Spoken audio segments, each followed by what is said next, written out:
Dawn on Thisbe 2 was much like Dawn on Terra, except for the color.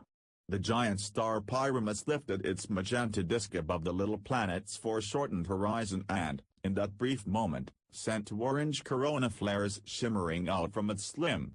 An odd ionization effect caused faint ripples of light to flicker in the purple sky above. As the sun ascended, the magenta brightened into a crimson dazzle with the lavender halo. The flanks of distant mountains flamed curiously, as if their sides were smooth and polished mirrors. Yet nothing gleamed with such intensity as the good ship Apollo, towering 110 feet on her fins. Her surface, chrome-plated nickel steel coated with a thick porcelain glaze, was expressly designed to bounce back every slightest beam of light. So she stood now like a flaming sword, in the center of a wide black circle, the area of yesterday's landing burn, and lay across it a wide fan of reflected sunlight. Presently, a thing like an enormous grasshopper leg unfolded from her side. In its grasp was something that looked like a tray full of erect ants. The tray touched ground softly, the ants walked off and became men, and the long derrick folded back into the Apollo, taking the tray with it. The men left on the ground stood looking about them eagerly. After some of the barren, hostile worlds they had visited, this one seemed little short of paradise. From the eminence on which the ship stood they could look in every direction at rolling hills, among which clumps of feathery foliage rose profusely, and occasional startling up-thrusts of rock, like clubs brandished from underground, leaning in every possible angle and having frequently such straight planes of cleavage that they almost seemed artificial. Olive-hued hills and dramatic fists of rock alike marched off to a disturbingly close-appearing horizon, where began a sky that was not blue but lavender. They stamped the ground. It was one thing to have watched this wonder swell on the visi-screens as the ship tore around on its landing orbit, and to have craned and peered through the heavy leaded glass of the viewports after the landing and yesterday's sunset. Neither of these quite matched the delight of seeing it all with unaided and unimpeded vision. They smelled the air, so rich and invigorating after the ship's mustiness. They were all young but one. And this one faced them now, a tall, saturnine man, but with an amusement lurking in his dark, deep-set eyes. "Attention, cadet hunters," he said briskly, "let's have another equipment check." They rolled their eyes at him and quirked their mouths in simulated resignation. Yet the readiness with which they formed a semicircle about him showed their pride in obeying his orders. They knew they were lucky to be under Pritchard, the brightest name in planetary big game hunting throughout the length and breadth of Galaxy A. For each of them had fought hard for his place in this latest expedition to be led by Pritchard. The ex-pilot turned sportsman regularly accepted certain hardy young neophytes of the chase as assistants on his expeditions, some aspired to follow in his footsteps and others merely sought the thrills and danger that lurked along the unknown trails of far-flung worlds. Each one now showed his regular and special equipment to Pritchard. But first, they held out their snappers, the Lighthorpe Snell hand rocket tube that launched a high-explosive needle, deadly up to 1,000 yards. Pritchard inspected load in action, and then thumbed the gleaming edge of each man's chopper, or matchet, which had been derived from the old Terran hatchet and machete combined. It was really a long, broad blade with a flattened-out, hatchet-shaped head. The special equipment consisted of a squawky, the portable radio, carried by the phlegmatic Sturgis, the cam rec, a light camera and tape recorder combined, slung over Kemp's plump shoulders, the flamer, or flamethrower, its full plastic tank strapped to Majinsky's back, the 2 packets of synthetabs or food concentrates enough for a week for them all should they get lost, hung to the belt of red-headed McManus, and the first aid kit strapped to Pritchard's own lean shoulders. To the remaining 5 men would fall the pleasure of carrying all this stuff back when the little scouting party returned. At last Pritchard beckoned to the squawky man and spoke into its frame. "All set, Cap. See anything?" The voice of Captain Savage, high above the rocket batteries in the towering nose, came back as a thin rasping. His report was negative. "Must be a lull between the night conifers and the daytime ruminants. Looks like a few flocks of birds far away." "Fine. We'll head east and dig around in that jungle down there a bit. We'll turn back after noon show." The captain's good hunting ended with a click. Pritchard turned calmly and started walking off the hard gloss the Apollo's hell-breathing stern tubes had made of this once grassy spot, into the blackened wisps and dust. The men followed him in a loose, struggling group, 10 men in all, swaggering for the benefit of the envious eyes of those remaining in the ship. McManus strode rapidly until he had caught up with the tall hunter. The red-haired boy's idolatry was plain in his wide blue eyes. "Why the jungle?" he said. "Why are you tackling the jungle, Mr. Pritchard?" "Just for a sample. Also as a check. The whole planet's like this. Can't land anywhere without being near the jungles that seem to fill up every valley. I don't like cover like that so close to the ship. I want to see what's in it."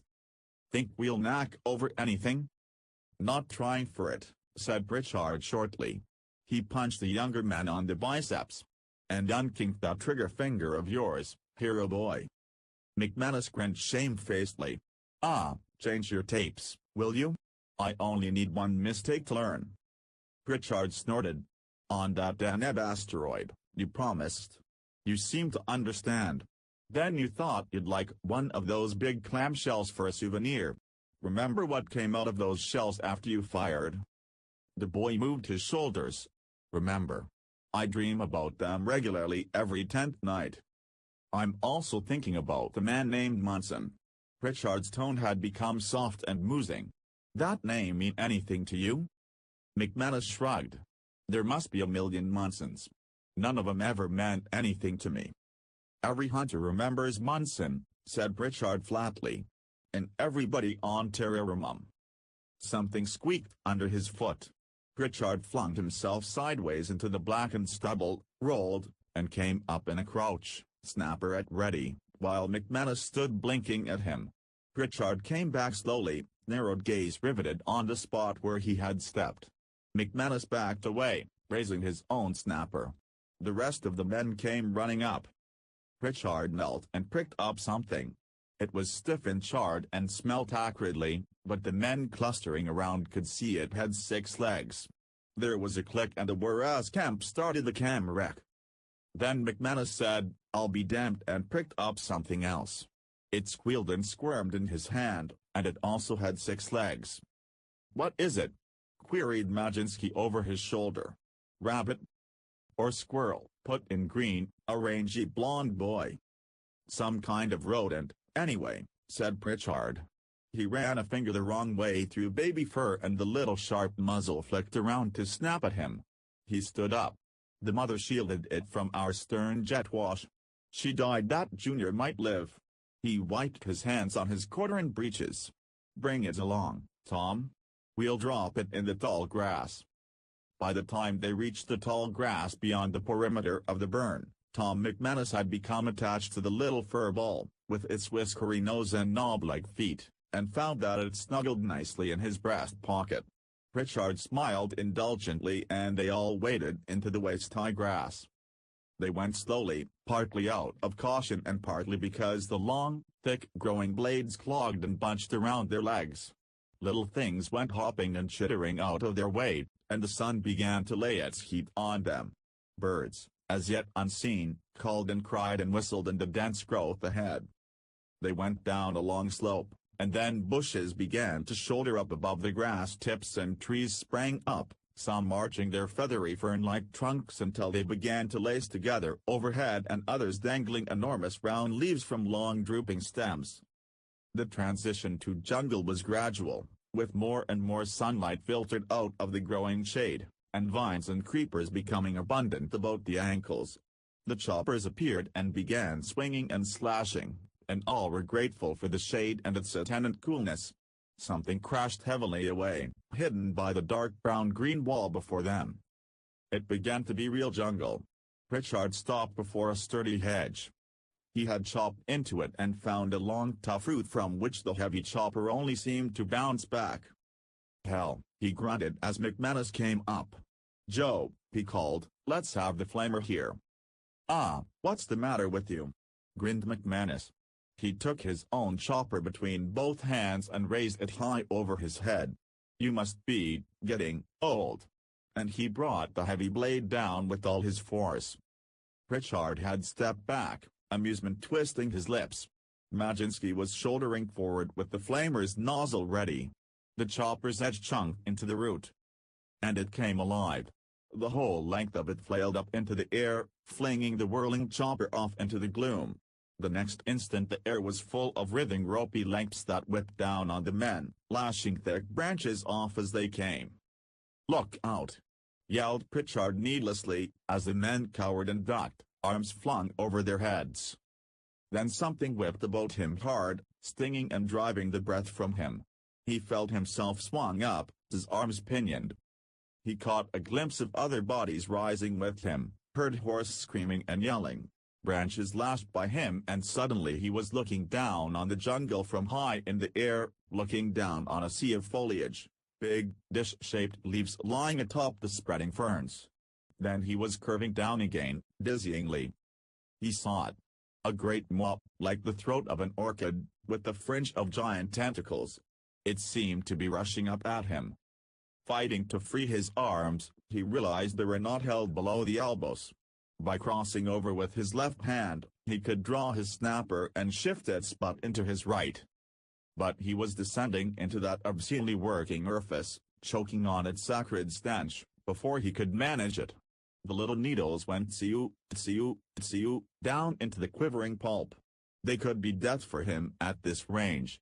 Pritchard, dangling there in that moment of eternity, could only avert his face from the crisp blasts gusting back at him.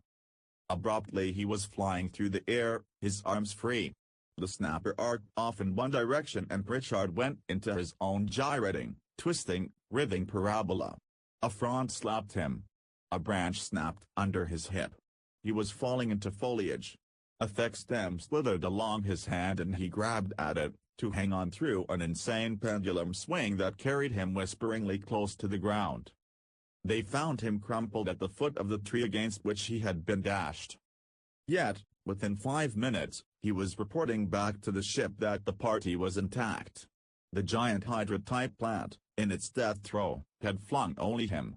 The others had been held at dangle in midair while it chose to feed on Pritchard first, and, although he had been sand sailing, the tentacles gripping the others had simply loosened. One man, dropped upside down from 10 feet, had a fractured collarbone, but they were even now cementing a flexicast in place and he would continue with the rest. Majinsky had had the flamer torn from his hand and they weren't able to find it.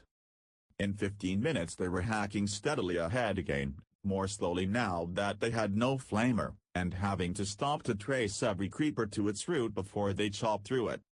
Pritchard straightened up from a tangle he'd been attacking and eased his bruised and aching back. He peered ahead into light-flecked gloom, the matted mass of vine, creeper and branch that grew so chokingly high they were virtually tunneling through. They would find no game this way, he reflected, their chopping and hacking and swearing spreading the alarm well ahead. The birds, for instance, had stopped singing. He glanced briefly to his left at young McManus grunting and swinging. "Tom?" Pritchard's tone was casual, but his eyes were alert and hard. The red-headed man held his stroke and peered ludicrously under his armpit. "Freeze," said Pritchard. The boy went rigid. "What is it?" "On the branch above you." Pritchard's voice cracked out above the ringing blades. "Hold it, everybody. Hold it." Then, in a lower tone, he gave orders, and the 3 or 4 cadet hunters near McManus slowly began to ease out their snappers. The camera clicked into action. "For the cripe's sake, what is it?" whispered McManus, the red of exertion washing out of his face until it was a dripping ivory mask. "I don't know." Pritchard began waving his arms slowly to attract the attention of the thing 18 inches above that red hair. "I'd call it a scorpion if it didn't look like a spider. I'd call it a spider if it didn't look like a scorpion. It's not quite as big as a sheepdog." He uttered a chirping whistle and continued to wave his arms. "For the love of God, blast it, then." "I didn't finish telling you about Munson," remarked Pritchard conversationally. "Way back in 2018, he started the Venusian War." Must we have a history lesson now? Said McManus through clenched teeth. 2. The thing above him made a convulsive movement, a quick clutching with its claws as if preparing to spring. McManus's face went from ivory to a dirty snow color. But the thing remained motionless, except that under its gleaming yellow carapace Pritchard could see its thorax pulsing evilly. Munson, Pritchard went on dryly, his arms still flagging away. Although the spider-scorpion paid no apparent attention, Munson was a great scientist. He trapped a big beetle and experimented on it for a week or so. Then he killed it for dissection. He had no idea it was a citizen of Venus. "Oh, I see," said the other sarcastically. "You're afraid to shoot this thing. It might be what passes for human on this mud ball. If it drops on me, of course." "Shut up." Pritchard dropped his hand to his snapper. The thing had stood up slowly, its segmented tail curving stiffly up behind it. "I think it's going to strike. You talk too much." He brought the snapper up. "I'll do it, boys. I've got the clearest shot." A sharp hiss broke from the jungle. The Spidian, as he thought of calling it, jerked its ugly head about. Pritchard turned and caught his breath with a sharp intake. McManus slowly lifted his head to follow Pritchard's gaze. His chopper fell from his hand. All about them, men stood on tiptoe or stooped or craned sideways to look. Somebody said, "A woman." Kemp panned the camera about wildly until he caught her in its viewer.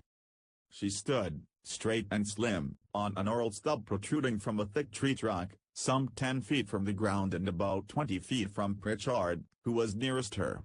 Her honey-colored hair fell in crudely cut locks to her shoulders, framing a youthful, cleanly chiseled face from which gray-green eyes gazed steadily. A strip of hide between her legs joined another strip of hide at her waist, from which hung a plaited grass sheath holding a long, narrow-bladed knife. A third strip of hide had the obvious main function of binding down her billowing breasts, rather than concealing them. Her skin had been tanned and even nut brown all over. From her lips came that sharp hiss again and she slapped her thigh smartly. The Spidian was gone in a scuttling rush. McManus sagged weakly to the ground and drew a thick forearm across his forehead. "Geez, thanks, sister," he muttered. "What are you doing here?" The girl's voice rang out through the jungle's stillness. "Hunting," replied Pritchard. "Hunting what?" "Anything." He smiled up at her. "Anything big and tough. What are you doing here?" He could just make out the corner of her mouth lifting in disdain. "What do you mean by anything big and tough?" Pritchard liked to have his own questions answered, too. "Who are you, anyway?" he rapped out sternly. "How come you speak Tehran English? Where's the rest of your party?" The girl only frowned down at him. "By what right do you come tramping in here killing all my people?" "All your what?" Pritchard blinked. People, people, people. There are beings on this world who live and breathe and think just like you. But you seem to think it's all right to come in and kill them.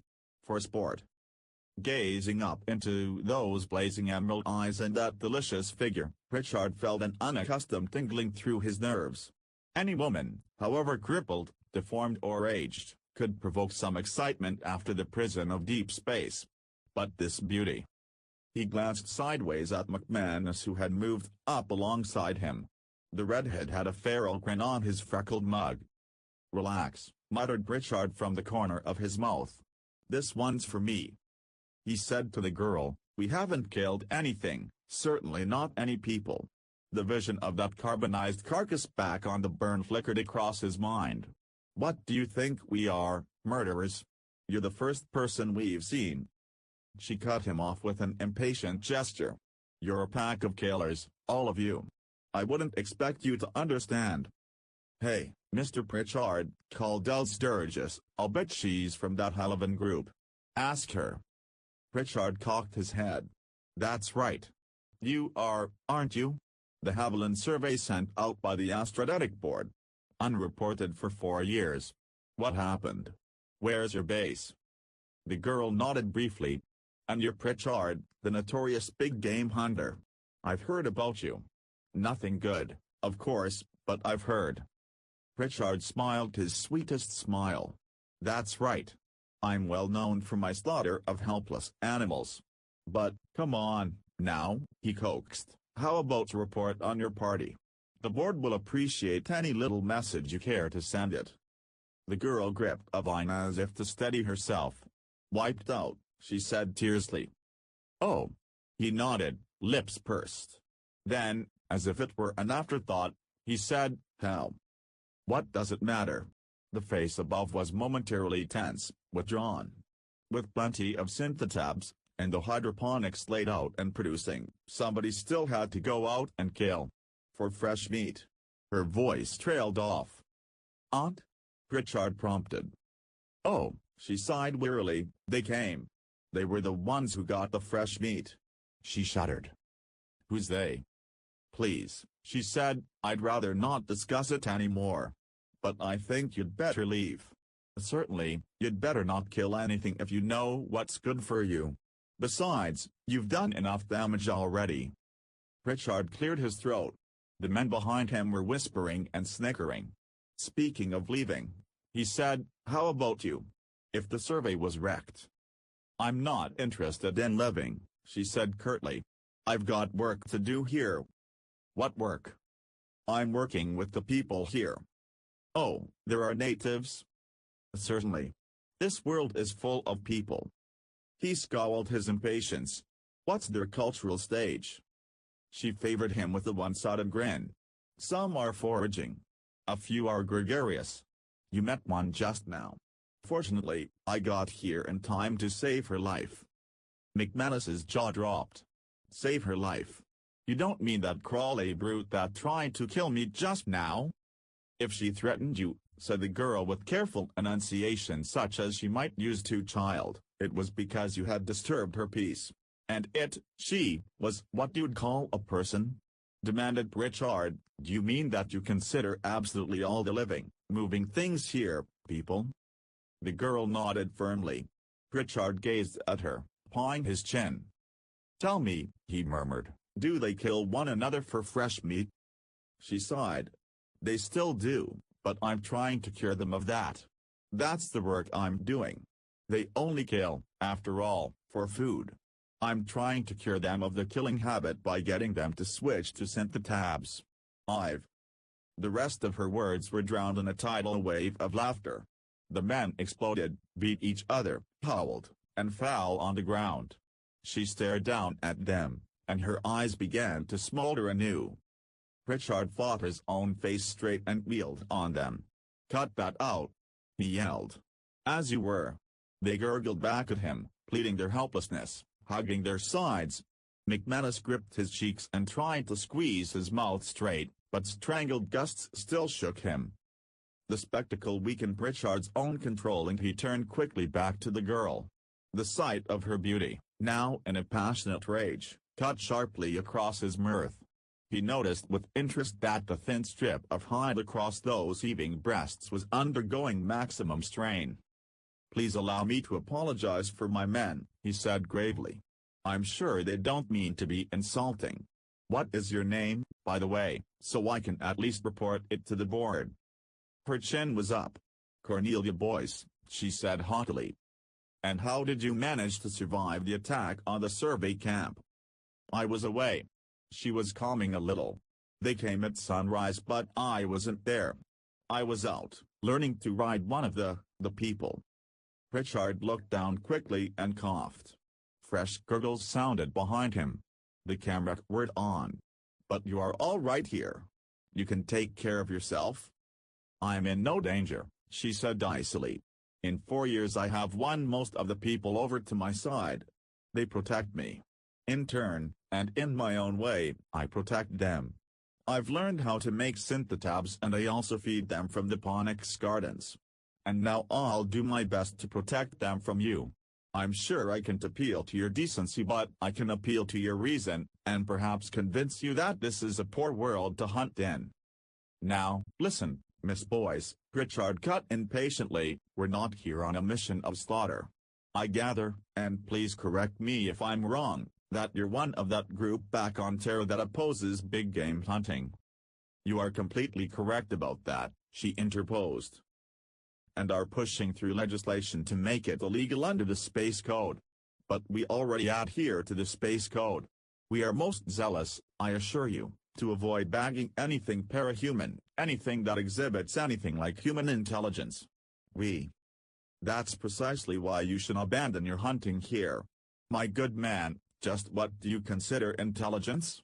She held up her hand to prevent his answering. For instance, a good many of the what you would call animals on this little planet have developed a spoken language. And I don't mean a mother's warning to her cubs, or one male challenging another. I mean, for instance, the news I received this morning. She smiled. Would you like to know what a little bird told me? He nodded. I'm all ears. Well, she said thoughtfully, it wasn't such a little bird, and it wasn't exactly news to me. After all, I'd seen your braking jets in the ionosphere and heard the cavitation rumble when you were settling into denser atmosphere in your orbit. But, anyway, here's what my birdie told me. A thing with sunfire at both ends has come down out of the sky 2 flights from here. Now a flock of 2-legged beasts from it are attacking the plants. We don't understand. Her face relaxed onto a disconcerting smile. They couldn't understand why you were so angry with the grass and the trees. Extremely funny, he said gravely. It just happens to be meaningless, also. Don't you see? They can communicate ideas. Fine, he nodded. What of it? But that means they're intelligent. Too intelligent to be called animals. He shook his head. On Terra only one animal developed communications to a high degree. But we long ago decided that some other animals were fairly intelligent, for all that they didn't appear to speak among themselves. On many other worlds, and I can name you a score I've visited, lots of so-called animals, apart from the intelligences we dealt with, had developed fairly complex methods of communications that would put the old Terran elephants and ants to shame. That still didn't make them what we called people. Her eyes were hot with scorn. I know that. If you lived with a Thisbeans as long as I have, you'd understand. Why? Now, look, said Pritchard with rising asperity, we have satisfactory means of determining intelligence. If your people are as you claim, they're in no danger. But are you going to claim there are no killers here? They're what we're after, intelligent or not. And there are killers on every world, Miss Boyce. She shook her head in despair at his stupidity. There are no killers here, Mr. Pritchard. There are no killers anywhere on any world. Only variant life forms trying to live and eat, eating only to live. If we help them to find food, and guide their impulses. Pritchard gave up. The argument was futile. It struck him that the girl was mad. The horror of the attack on the survey camp, followed by years of isolation from her kind, had left her in a hopelessly deranged state. And the little plan took shape in his mind. That's all very fine, he said, cutting across her words, but let me show you something that will prove to you we are not here to kill indiscriminately. He turned to McManus. Let's have your little bet, Tom. McManus raised his eyebrows, but fumbled the button of his breast pocket flap loose and pulled out the regaling, 6-legged infant rodent. Pritchard took it and held it out toward the girl. Here, Miss Boyce. My friend found this. He didn't bite its head off first thing. Now we'll turn it over to you for safekeeping. Growled McManus. Quiet, Pritchard growled back at him. He lifted the wriggling little beaster and it squeaked. I guess I'd better not toss it. The eyes of Cornelia Boyce were large and glowing with maternal pity. She dropped lightly to the ground and advanced, holding out her hand. Pritchard pulled back the hand with the little wriggler in it and his other shot forward to grip the girl's wrist. She gasped and bent backward, striving to wrench loose. Her strength was such that Pritchard, turning to hand the cub back to McManus, almost lost his balance. Stop it, she cried. You don't know what. Her lips moved for another second, but the words were lost in the sudden tumult that erupted about them. The jungle exploded, almost seemed to come alive at their very feet. Dimly seen shapes came lurching and crashing toward them from every side, clambering and trampling and swinging from branch to branch. Here and there a tree cracked, splintered and fell. The men whipped out their snappers and backed against each other, eyes rolling nervously in grim-set faces. The girl frantically twisted out of Pritchard's fingers and stuck 2 fingers in her mouth. A piercing, 2-noted whistle stabbed through the mounting din. It stabbed again, and the uproar subsided into a confused rustling and shuffling. Silence fell across the dust-charged air. All about, in the jungles surrounding the head of the path the scouting party had hacked, the vegetation barely concealed a shoulder-to-shoulder wall of hulking beasts, while smaller animals and what looked like maned gorillas crouched or stood along the bending branches. Tusks protruded from drooling jaws and hundreds of eyes blazed forth steadily. "No shooting, no shooting!" Pritchard was bellowing. "She has them under control, boys. Hold your fire."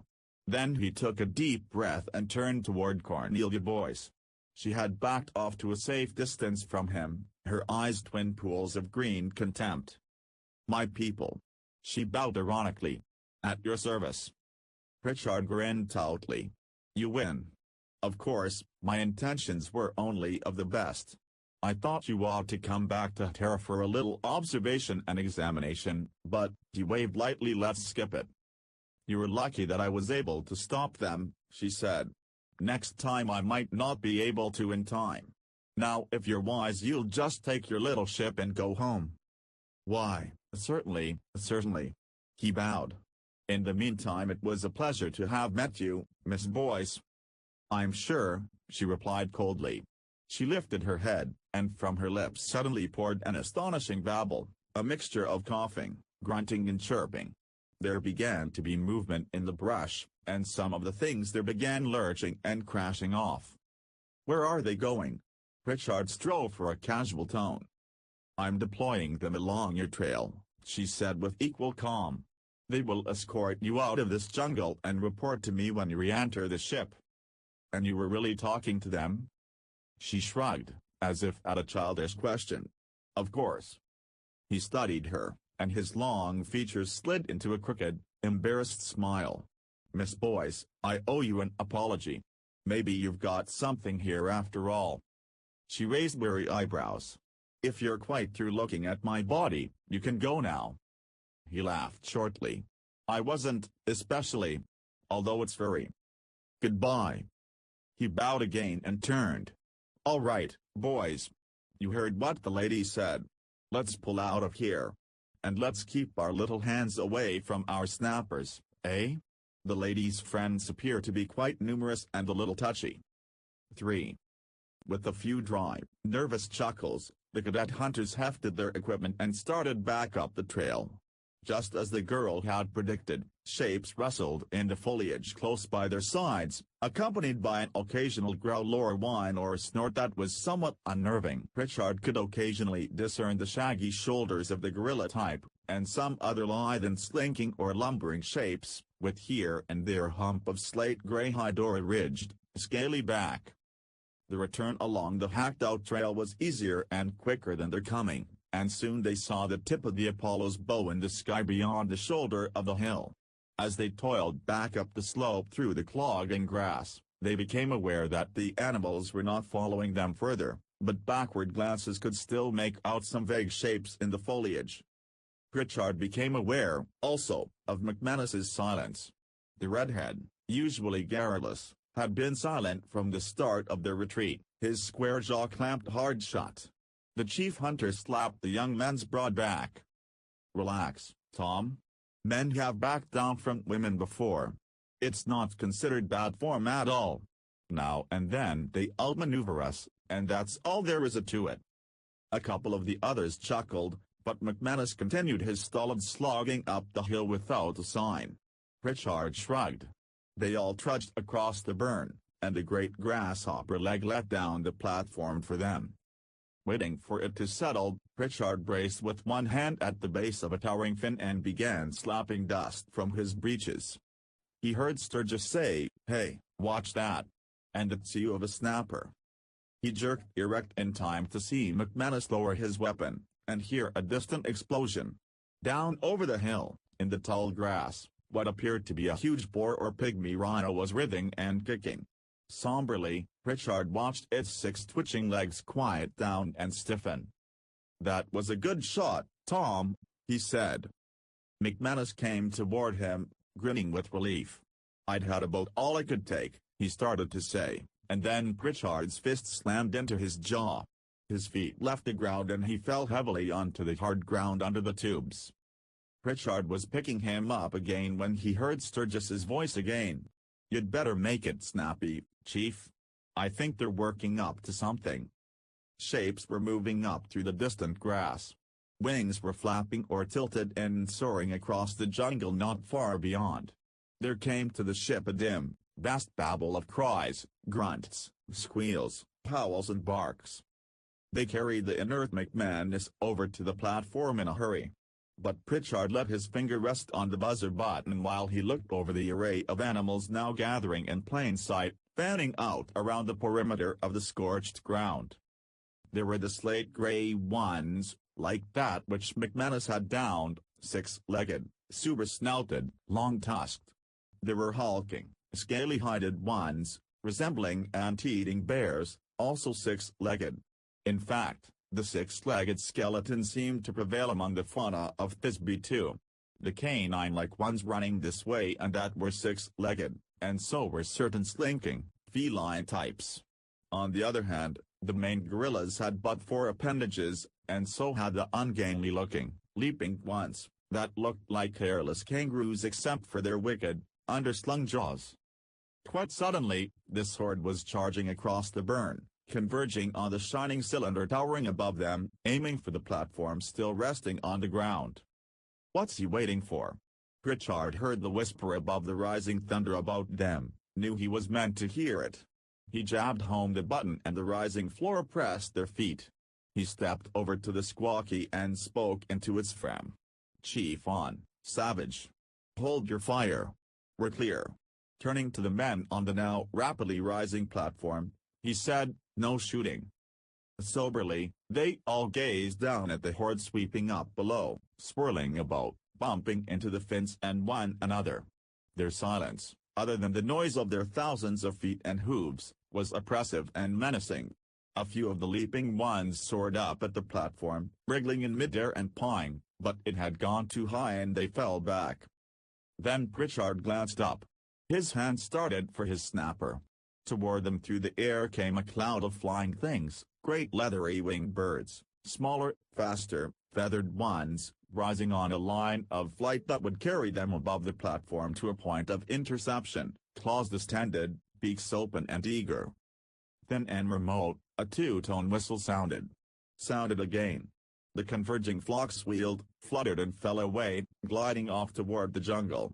Far below, the milling horde flung up a varied array of heads, and then began to move, a drift that became a surge, trotting and hopping away across the burn. "Phew," said someone behind Pritchard. "That girl really has an army." McManus sat up, shaking his head and staring at the smooth shining hull of the Apollo swinging down to them. He felt his jaw and squinted up at Pritchard. "Quarters for you," the tall saturnine man said softly. Late that evening Pritchard was in the chart room talking with Captain Savage.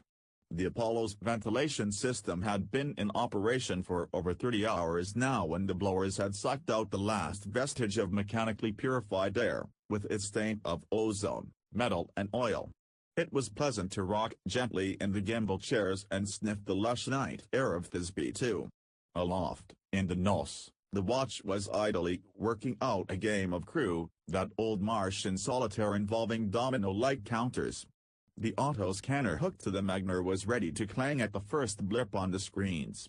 Below, in the wardrooms, the cadet hunters were amusing themselves with a run-off of the day's camera spool. Get this line about the synthotabs, guffaws of laughter. Midway down the curving tail section Tom McManus sulked in his quarters, fingering the bruise on his jaw. "So we'll pick up in the morning, hey?" mused the captain. His was a squat, ape-like body, surmounted by a long, goat's face and a grizzled skull. "Yes." Pritchard drained his tall glass. "I'm not going to bother with her. If she can send a whole army of her animals against us it's going to make hunting a little difficult." We could sit down on the other side and maybe get in a bit of shooting, but she'd catch up with us. Even if we try hunting from the air with the jet cruisers." He shook his head. "It's too dangerous. I've got to look out for these boys, after all. No, I don't want to get messed up with her in any way." He stared calmly at the wall, seeing once again that lithe body straining out of his grasp, and knew himself for a liar. "Well." The captain rubbed his nose, furtively eyeing the other man's profile.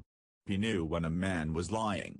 It was one of the things one developed long before one got to be 113 years of age.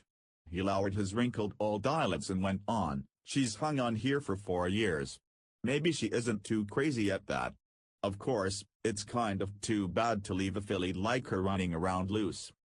We'll just hope we won't be too much criticized for not bringing her home." Pritchard cut in quickly. "Thank God, we shot all that camera footage. It'll—" He lifted his head, his long nostrils flaring. "Murder. What's that stink coming from?" The old man grimaced up at the air grill. "Ugh. Low tide on Venus." Pritchard got up and went toward the intercom. "Something's died, I'd say, inside the ship or close by." At that instant the intercom's tiny diaphragm screamed, and broke off into a hoarse babble. The two men froze, scowling at each other. The babble rose again into a sharp screaming no. And then stopped. Pritchard stepped to the fram. "Chief on. All stations and quarters report, please." Voices came back at him, out of the wall. "Nose watch. All X here, Mr. Pritchard. What happened?" "Stern watch. All X, Chief." "What?" "Wardroom, green on. All X something stinks, Chief." "Engine room. All X. Majinsky on, retard to quarters. PU." Then, silence, pregnant with listening. "McManus," snapped Pritchard. "Louder," said the captain. "He may be asleep." "McManus." The towel hunter shouted. "Tom?" Then he was out the door. The captain strode to the intercom. "All 3 hands to McManus. Fast!" he barked, and then ran after Pritchard, who was already stepping into the axial lift. McManus's quarters were well down in the tail. Pritchard found half a dozen men clustered at his cabin door, which they had to watch open. Their eyes were watering and they were gagging at the incredibly foul stench roiling the air. "Where's McManus?" he demanded, starting to shoulder through them. The stench caught at his throat so that he choked on the words. A cadet hunter clutched at his sleeve. "Don't go in there, Chief," he gasped. "You can't do Tom any good now." Savage was at the wall intercom. "Meyer, for God's sake, blow this ship out," he yelled hoarsely. Pritchard shook off the detaining hand and stepped to the open door. He looked once at the dripping mess in the gimbal chair and jerked his head away. The pie-shaped cubicle was otherwise normal at first glance. The hammock hung suspended between its swivels. The viewport was properly sealed. The bath and disposal unit in one far corner stood in spotless order, as did the sectional drawer case opposite. What had come in here? And how had it gotten in? The door had been electro-locked in its sliding frame, and the men, who had quite properly not waited for the Magneki Captain Savage alone carried, had had to burn through the lock wiring. There was no other way into the room. Pritchard stepped over to the air grill. His eyes swimming in the terrible stench in the cabin, he nevertheless could discern how the heavy chrome mesh had been torn loose from its bolts to lie at the foot of the wall. He shot one tortured, speculative glance at the 6-inch hole in the wall and then hastily backed out, hand to mouth against his rising gorge. The steel walls thrummed with the surge of the revved-up blowers. But there was no answering draft screaming up into a gale from the air grills. The lights flickered briefly, and then the blower's thrum died. "Shorted," a man muttered thickly. More men were coming, sliding down the long poles until they reached the stench which was now spreading up through the ship. As soon as it hit their nostrils they gripped the poles to slow their descent, cursing. Down the passageway, 2 of those who had arrived first were now being sick. Pritchard leaned against the wall trying to keep his breathing shallow, his eyes hard and steady on the open doorway and the lighted chamber beyond. Gradually, all eyes were turning to him, waiting, their owners breathing in short, labored gasps. He stepped to the intercom. "All hands to the muster deck," he managed to choke out. "That means everybody. And use extreme caution. Something has boarded the ship and killed McManus. Listen to me. It is still on board. Arm yourselves and report to the muster deck immediately. Sturgis, step into the storeroom and break out the masks. Green and Majinski, help him. Use the lift to bring them to the muster deck. Got it?" Several strangling voices replied in order. Pritchard and Savage crowded into the lift with the rest of the men and went aloft. "What do you think it is, son?" said Savage. Pritchard shrugged.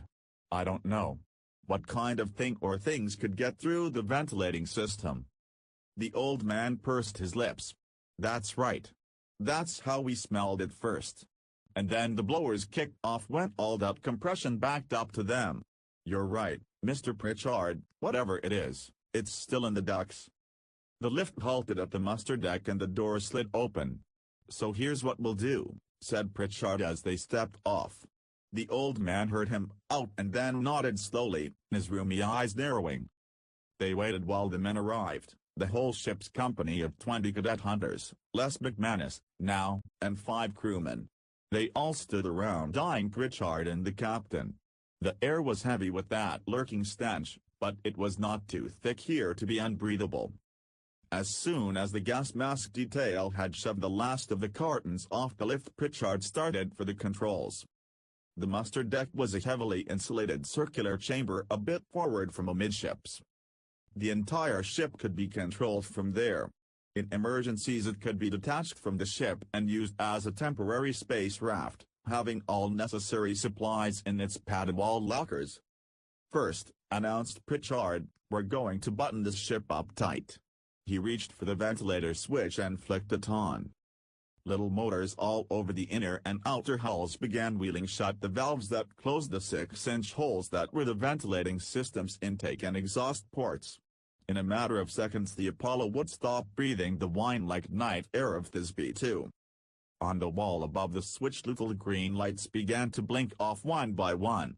As if gradually understanding his strategy, the men began to move up behind Pritchard, their eyes on the bank of fiery green points winking out. The last little gem flickered, died, and then, strangely, flamed up again. And, just as it went out for good, the entire muster deck gave a lurch. Feet scuffled, slipped, staggered. Here and there a body thudded to the steel plates of the floor.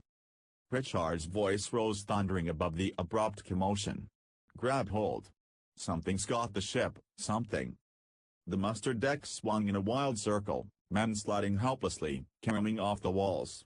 Pritchard's flailing hand caught something and his long bony fingers laced about it in a grip of steel. In benumbed fascination, he saw his body lengthen out, straining against that grip, appearing to levitate from the deck. The whole chamber tilted slowly until it seemed to hang below him. Men were slipping and falling down into the curved well of its farther wall, but some had grabbed out at holds here and there, a door pull, or a stanchion, and dangled like Pritchard. At the last instant he understood that the Apollo was falling. He had just time to pull himself up, to give his arms some play against the shock to come. The great pointed cylinder struck with an awesome, deafening clangor, fell with a single bounce across its landing burn and settled to roll over approximately 1/3 its circumference. Pritchard's grip, he discovered later, was to the handle of a locked chart drawer. The massive wrench of that impact straightened his arm with a jerk, but at the same time the drawer's lock broke.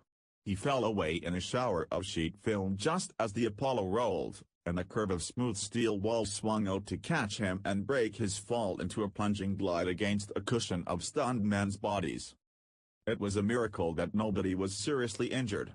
The slowness of the ship's fall at the outset, the curvature of walls, the general fitness of trained minds and bodies, all combined to prevent anything more serious than cuts and contusions. Captain Savage was the first Pritchard pulled out of the tangle. The wiry old man was unhurt, though dazed. In spite of his age, he gamely pulled himself together with a terrier-like shake.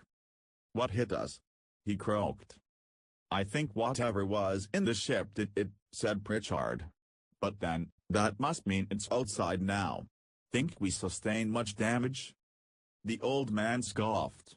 "Man, this ship was built for crash landings. The surface glaze must be cracked. And all the supplies we broke out after landing must be all over hell." He gazed aloft at the muster deck's controls, now high overhead. "Have to right her," he muttered, "but I can't get at them. I'll have to get to the master set, I guess." His gaze switched dubiously to the hatch leading to the nose, halfway up the curving wall. "I can set her back up on her tail, firing the beam tubes." "Majinski," called out Pritchard, "build a ladder or pyramid of men up that hatch so the captain can get to the controls. Sturgis, you and you and you." He picked out half a dozen cadet hunters. "Let's scout through the ship. I want to be sure our friend has left." It was awkward work, clambering over girders and through crazily slanting doors and along upside-down passages where, in deep space, they floated past with ease. They held their snappers ready while Pritchard opened door after door with the captain's magna key. They found something in the compression chamber of number 2 blower. What they found, after taking down the side panel, was a long, flopping red thing, something like a 10-foot carrot, writhing and curling in on itself wetly. It was a foot thick at its big end. It fell out on the curving wall beneath the blower. They watched it soberly as it twisted this way and that convulsively, contracting and lengthening out. It gave off that same sickening odor. "Is this what gave us all the trouble?" somebody demanded. "No." Pritchard's nostrils flared slightly. "Just a part of it, that's all. Most of it got away." "Most of it?" He nodded slowly. "It was leaving when I started closing those ports. It was leaving by this intake port, maybe the way it came in, and the valve started to slice into it. In other words, we had it by the tail. It tried to yank free and that's what tipped us over." Why you mean?" They stared at him, refusing to credit the comprehension dawning in their minds. "What else?" Pritchard's cheeks twitched in amusement. "Hey, that's big," said Sturgis softly. "Quite big," murmured the tall hunter. "And quite intelligent if it came from McManus." Their jaws dropped and their eyes protruded glassily.